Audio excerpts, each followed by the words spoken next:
there, thanks for joining us for today's Drawing for Kids program brought to you by the Ann Arbor District Library and the Ann Arbor Art Center. Today we're going to be drawing these cool paint blobs with colored pencils, but first we're going to use a pencil to simply sketch out the shape of the blobs. Notice I drew some little tiny splatters, so you want to make sure that you fill your whole entire page with this before we jump into the coloring, okay? So you can see I have lots of different curvy shapes. Most of the time, if you think about it, the paint would be splattered in kind of an organic kind of way. We wouldn't have it land in a perfectly nice little heart shape or flower shape or something like that, though sometimes it might kind of resemble it. So then, as you can see, I'm already starting to work with my colored pencils and start shading. So I want to, in addition to coloring the color part itself, I also want to show a little bit of a shadow there that's being cast onto the table or the palette or the canvas or whatever this paint is being splattered on. So you can see there how I'm shading right around my paint blob and blending it in nicely into that white space.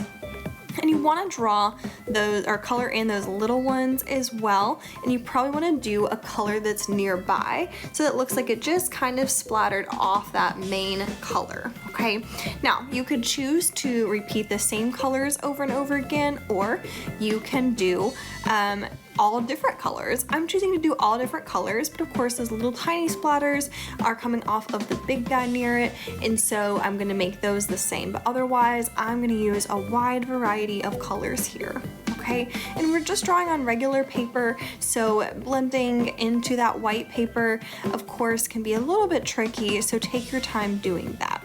So let's talk a little bit more about how we actually are going to shade these. So you can see how I'm mostly pressing down pretty hard around the edges of the blobs of paint, and then I'm kind of lightening up my pressure a little bit as I work towards the middle, and then I'm leaving some white spaces for little highlights. Paint is shiny, right? And so it's kind of reflective, and so it'll reflect that light.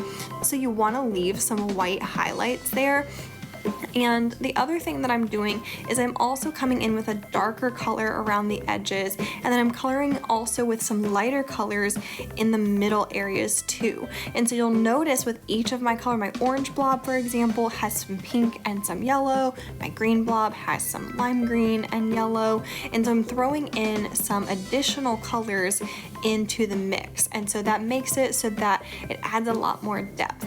And then I'm pressing down hard, and I'm also going back in and blending it, pressing down hard with a white colored pencil to help all those colors blend really smoothly. So I hope that you've enjoyed today's video and that you have fun drawing today.